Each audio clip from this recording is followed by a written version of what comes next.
हमें ये बात कहते हुए संकोच हो रहा था कि भाई चलिए हमने पूरा वीडियो नहीं देखा, हमारा रिपोर्टर वहां नहीं था, हमारे रिपोर्टर ने अपनी आंख से देखा होता तो वो बताते। हमने वीडियो देख करके एक अंदाजा लगाया था, इसीलिए हम थोड़ा बच के बोल रहे थे। लेकिन कांग्रेस के नेता तो खुलेआम कह रहे हैं कि हाँ सोनिया जी को ऐतराज हुआ उस पर, सोनिया जी ने ऐतराज जताया उस पर, ये पूरा क्यों गाना है, हमें केवल दो ही चंद गाने हैं। वो तो बड़ी गर्व से इस बात को कह रहे हैं। कानून का लेकिन मुझे ये बताइए, ये आप कब मानेंगे? 2-4 बाइट्स और कांग्रेस नेताओं की दिखाएंगे तब मानेंगे? मैं सर कांग्रेस के नेताओं ने बता दिया कि सोनिया गांधी, राहुल गांधी और मल्लिकार्जुन खड़गे तीनों जो है वो कानून के ऊपर है, राष्ट्र के ऊपर है। कानून, और जो कानून बनेगा हम मानेंगे नहीं, हम तो वही मानेंगे कि 2 कड़ी गाना। गजब हो गया सर। अरे वो गर्व से कह रहे हैं कि सोनिया जी ने ऐतराज किया और अच्छा हुआ हमको याद दिलाया कि पूरा नहीं गाना। अरे उनको तो बता दें, बता के गए मनोज जी और शकील जी जाके जयराम जी को तो बता दें वो कुर्सी ना ढूंढ रहे हो खड़गे जी के लिए।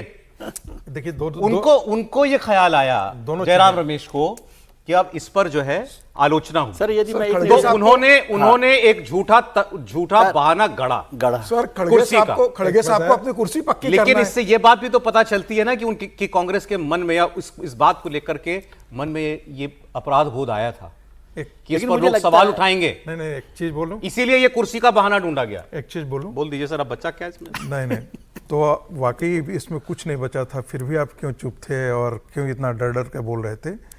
सबको यदि जनगण मन चलता है या वंदे मातरम चलता है तो हम स्टूडियो में भी होते हैं तो खड़े हो जाते हैं, सब खड़े अटेंशन की मुद्रा में खड़े हो जाते हैं और हम राष्ट्रगान के प्रति या राष्ट्रगीत के प्रति सम्मान दर्ज करने के लिए, सम्मान के लिए हम खड़े हो जाते हैं। हम तिरंगे को एक टुकड़ा नहीं मानते हैं, हम तिरंगे को मानते हैं वो हमारा स्वाभिमान का प्रतीक है, हम लिए इसलिए सर झुकाते हैं। अब वहां पर जो बॉडी लैंग्वेज था तो कायदे से तो चाहे वो राहुल गांधी हो, चाहे वो मल्लिकार्जुन खड़गे जी हो, चाहे वो सोनिया गांधी जो है, एक बार चल गया तो कायदे से उनको बातचीत नहीं करनी चाहिए थी। वो बातचीत क्या, अपने कदम पीछे हट करके वो बात कर रहे हैं, बातचीत कर रहे हैं कायदे से नहीं, गुस्सा कानून से नहीं करनी, कानून से। बिल्कुल सही आपने कहा, बिल्कुल। मैं फिर अपनी गलती स्वीकार करता हूं। कांग्रेस ने की नहीं, आपने कर। कांग्रेस के अलावा सब अपनी गलती स्वीकार कर। नहीं, लेकिन आप बताइए, अब जो समीर जी तो तर्क दे रहे थे कि क्या ये क्राफ्टेड था ना। तो यदि क्राफ्टेड होता तो ध्यान रखिए तब जयराम रमेश का डिफेंस नहीं आता। यदि क्राफ्टेड होता तो कांग्रेस पार्टी उसको कहीं ना कहीं जस्टिफाई करती। और अब तो जिसे कहते हैं ना 3 में न 13 वाली स्थिति हो गई। अब आप एक तरफ आप ये भी नहीं कह सकते कि हम मुसलमानों के को अट्रैक्ट करने के लिए हमने इसका विरोध किया है, क्योंकि जयराम रमेश आकर के डिफेंस में कह रहे हैं कि नहीं ऐसी कोई बात ही नहीं थी, वो तो खड़गे जी को कुर्सी वो थक गए थे। अरे भाई उसके बाद खड़गे जी ने पूरा भाषण दिया है, खड़े होकर के भाषण दिया है, बैठ करके नहीं भाषण दिया है। 1.5 मिनट में उनके पांव थक गए थे और उसके बाद उन्होंने पूरा भाषण दिया है। तो ऐसा नहीं है। दरअसल सोनिया जी को, मुझे लगता है कि खड़गे जी को कॉन्फिडेंस में नहीं लिया गया होगा और ये पूरी सोनिया गांधी जी और राहुल गांधी जी की ये होगी कि भाई पूरा वंदे मातरम गाने के बाद इनके मन में ऐतराज आया होगा। खड़गे जी ने इस चीज को सेंस किया और सेंस करने के बाद वो भी बहुत अनकंफर्टेबल मूड में आए। तो मुझे ऐसा लगता है कि ये प्रतिरोध जो है वो कांग्रेस पार्टी के जो वरिष्ठ हैं उनको भी पता नहीं होगा, क्योंकि वो 3 वीडियो इसके अलग अलग एंगल से सब देखे हैं।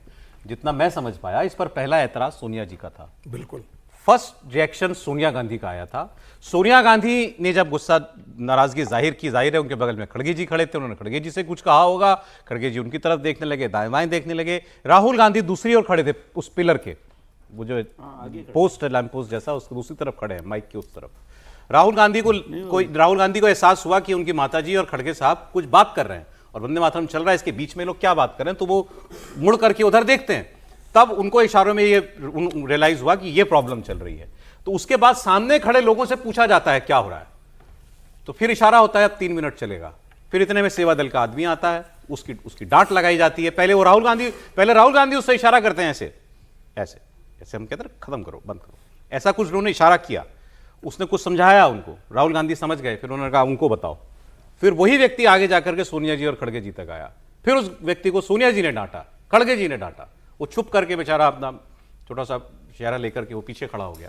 लेकिन फिर उसके बाद कुछ किया नहीं जा सकता था क्योंकि वंदे मातरम सोनिया जी वो देखिए वो व्यक्ति आया। सोनिया जी खड़गे जी को नहीं डांट रहे हैं, वो देखिए, और इनके बीच में वो राहुल गांधी बात कर रहे हैं और आप खड़गे जी और सोनिया जी को देखिए क्या हो रहा है, जैसे नहीं, क्या हो क्या रहा है ये? आपने जो पहले डर डर के बताया वहां तक तो ठीक है, यदि अब भी आपने इसके समर्थन में कांग्रेस की और बाइट दिखाई तो ऐसा लगेगा कि आप कांग्रेस का जो प्रोपेगेशन है उसको आगे बढ़ाने का काम कर रहे हैं, इसको आप अपमान की तरह से नहीं देख रहे। वो तो चाहते ही है, आप समझ रहे हैं कि वो अपमान की बात हो रही है। आप उम्मीद करते हैं ये नहीं, मैं सोचता हूँ कि इतनी देर में तो यदि ये ऐसा ही होता, मान लीजिए जयराम रमेश कह रहे हैं जो, तो कांग्रेस अपनी तरफ से कहती कि भाई ये कोई ऐसी बात नहीं है, हम इस पर माफी चाहते हैं, सॉरी यदि किसी को गलत प्रोजेक्शन हुआ है और हम उसके साथ हैं। मतलब इसमें कोई इतना बड़ा काम तो था नहीं, क्यों? लेकिन हम जब इस पर बात कर रहे हैं तो इसका मतलब हम उनके एजेंडा को आगे बढ़ा रहे हैं। खाली मेन अपोजिशन पार्टी नहीं है, ये वही कांग्रेस है सर जिसने जवाहरलाल नेहरू ने तिरंगा के साथ इस वंदे मातरम को गाया, महात्मा गांधी ने किया, जैसे महात्मा गांधी को मानते हैं जवाहरलाल नेहरू इनके पूर्वज रहे, पार्टी के पूर्वज, इंदिरा गांधी ने गाए, उसके बाद इस तरीके से आप कर रहे हो। जवाहरलाल नेहरू ने तय किया था 2 स्टैंजा गाएंगे। नहीं, लेकिन अब कानून बन गया है ना, तो क्या तकलीफ है उसके अंदर? भाई जिस सम्मान के साथ जुड़ा हुआ है वो नहीं, बात अब कानून की हो रही है, कानून की हो रही है, तो कानून नहीं, कानून नहीं भी होता अगर पूरा गा दिया तो उसमें कौन सी आपको मेरा भी कानून जरूरी है क्या?